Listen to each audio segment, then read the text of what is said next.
Mas com alegria a gente volta e respondendo às pessoas que me perguntavam como é que eu estou, graças a Deus estou bem. Graças a Deus.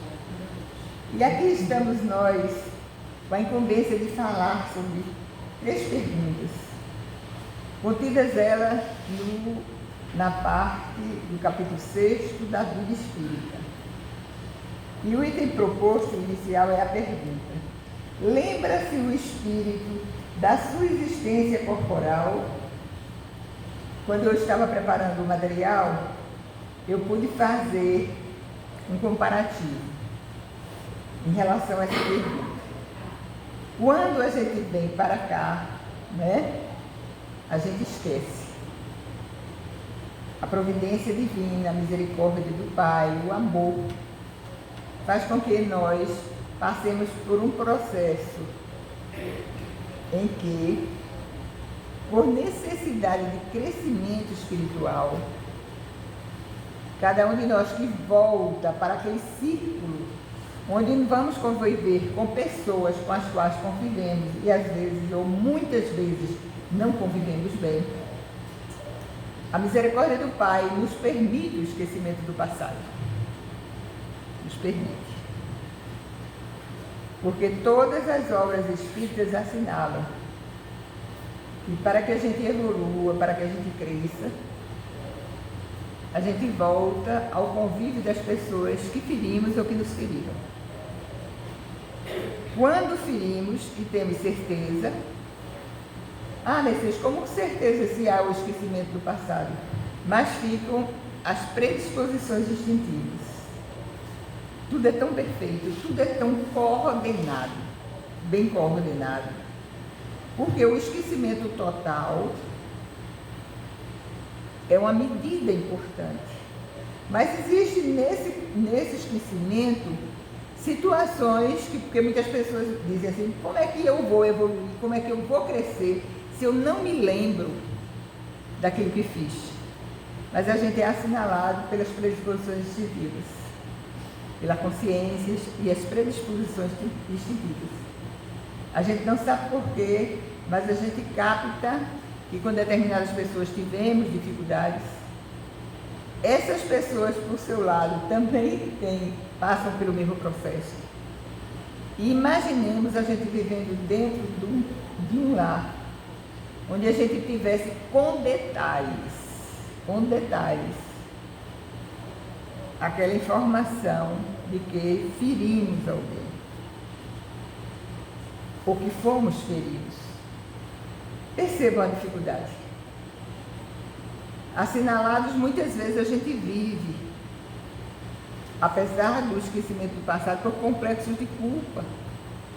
Pessoas que se submetem a outras pessoas, seus parceiros de afetividade, e assinalados por um processo de culpa, muitas vezes deixam que essa pessoa, muitas vezes vá além, no sentido de que elas, muitas vezes do ponto de vista até emocional, nos exploram, e a gente aceita.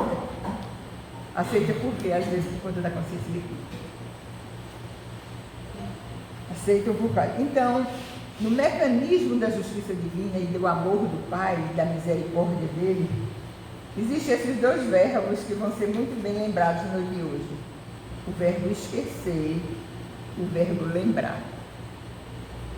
Quando aqui chegamos, por esses motivos que eu disse, a necessidade de a gente não ter uma percepção nítida do que fizemos e de que foi feito conosco. Aqui e acolá flechas.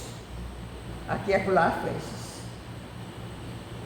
Certa feita, eu que sou mãe de 3 filhos, um dos filhos meus me disse: mamãe, eu sou assim com você porque você me matou noutra existência. 7 aninhos. Aí fiquei naquela dúvida. Será porque o continuado das informações sobre reencarnação, ele, para fazer chantagem comigo, ele usou contra mim? Ou, na realidade, aconteceu? Fui iluminada pela resposta na hora, a resposta que deu: mamãe deve tê-lo feito, morto.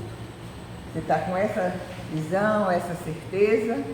Porque ele disse, inclusive, pedir a parceria do pai para justificar o que sentia. Aí eu disse, mamãe pode ter feito isso, só que nesta encarnação eu te dei o teu corpo. E tenho certeza que estou trabalhando para te dar o melhor. Aí se você não aceitar, o problema vai ser seu. É claro que eu fui visitada por uma dúvida incrível, incrível. E tentei perguntar, inclusive a Raul Teixeira, num evento que teve lá em Rio Grande do Norte, ele estava lá em Natal, contei o problema a Raul. E aí Raul, em resposta, me disse, para este filho mais amor. Preciosa orientação. Só que Mercedes, com pouca maturidade espiritual, à época que aconteceu isso, eu achei que amor seria dar sim, em muitos momentos e mais momentos, por quê? Porque eu tinha um débito para com ele. Só que, submetida a essa situação emocional, em muitos momentos eu dava assim, não, e não. E um dia fazendo palestra em Surubim, nunca esqueço disso, uma amiga, trabalhou lá na federação com a gente, Simone. Aí, troca de conversa, Simone disse, Mercedes, desculpa eu dizer, está faltando disciplina.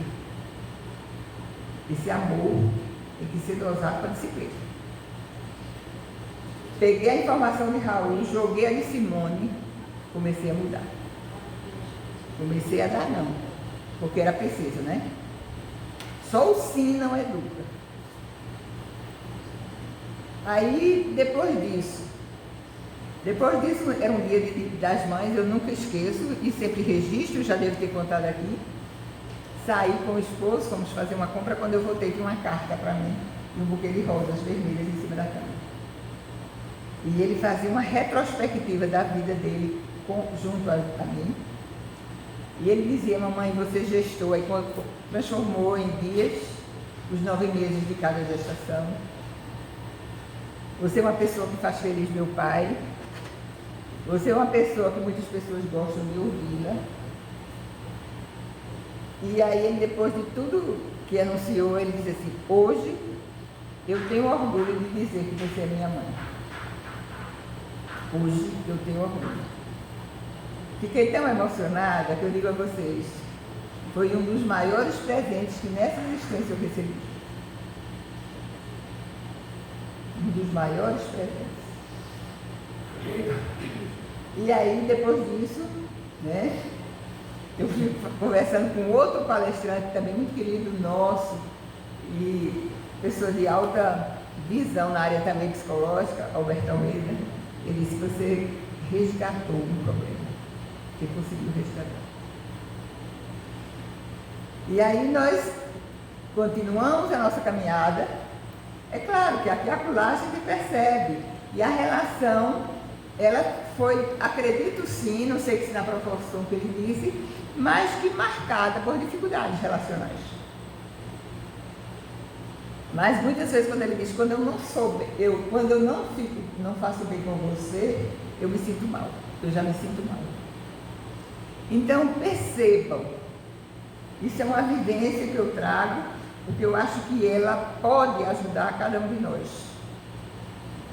Se a gente tivesse a nítida certeza, processos muito mais difíceis seriam vivenciados nas nossas vidas. Então fica aquele pensamento, aquela dúvida, que algo não foi feito correto, mas com muita sabedoria assim foi feito ou é feito. Quando a gente volta para o mundo espiritual, já o processo vai requerer e pedirá para cada um de nós espíritos ao voltarmos, que nos preparemos para continuar a jornada. Porque a gente sabe que ao cabo de 50, 60, 70, 80, 90 anos, muitas vezes a gente dá-se conta que não foi o suficiente para que a gente realizasse aquilo que prometeu. Não é?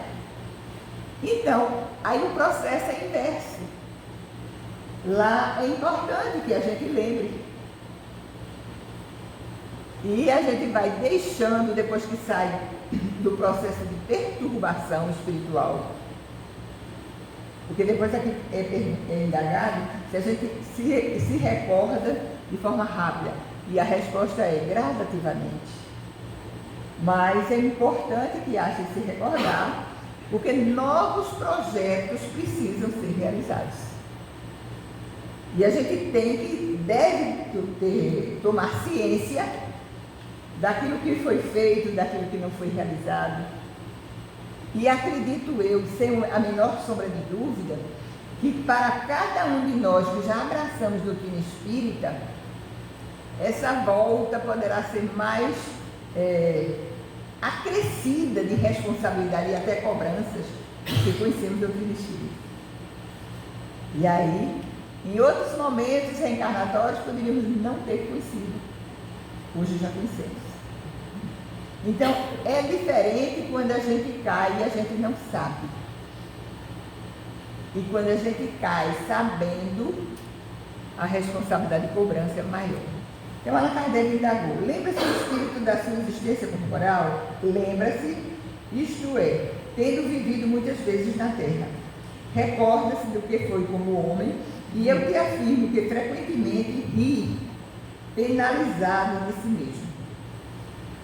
Nesse sentido, seria algo que a gente fez que não foi tão grave, mas que a gente deu tanta importância, que a gente sofreu, que a gente deixou de realizar. Muitas vezes poderemos rir sim, pensando como fomos bobos, como fomos tolos de ter dado tanta atenção a determinado detalhe, que o espírito começa a vislumbrar que não era de tanta importância. Né? Aí a gente vê que tolice que a gente fez. Quantas animosidades criadas, porque a gente se fixa numa ideia cristalizada, a gente não muda essa ideia, e aí a gente vai desperdiçando tempo de construir.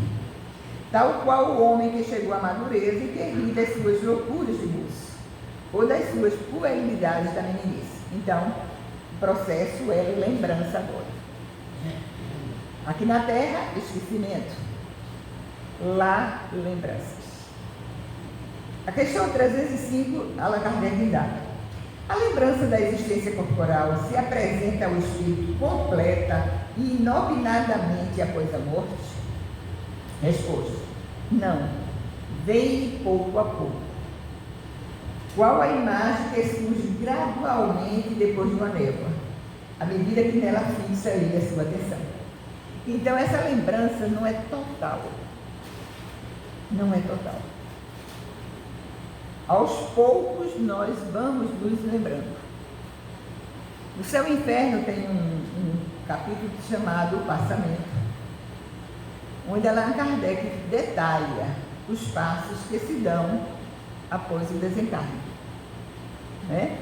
No momento do passamento, em que a alma muitas vezes perde a consciência daquilo que está acontecendo, muitas vezes ela nem percebe o seu último momento, porque entra num processo de inconsciência.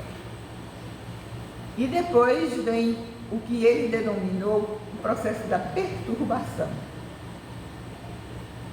A perturbação é o tempo dedicado, ou que se dedica, não, que o espírito passa por ela. É um tempo que a gente não pode dizer pré-fixado. Existem espíritos que tão logo chegam ao mundo espiritual, em questão de horas, a perturbação passa. Perturbação nesse sentido de não saber onde está, qual é a sua real situação. E aí, para vestirmos a palestra, nós fomos nos lembrando dos relatos do livro Céu e Inferno. Esses relatos nos trazem, com riqueza de detalhes, como esse processo se dá. Esse processo de tomar consciência de tudo que foi feito lá atrás. E aí, de uma forma muito didática, Allan Kardec nos apresentando as situações diversas, porque os espíritos, eles demandam o mundo espiritual e eles vão aportar em regiões diferentes. em situações conscienciais diferentes. Aí ela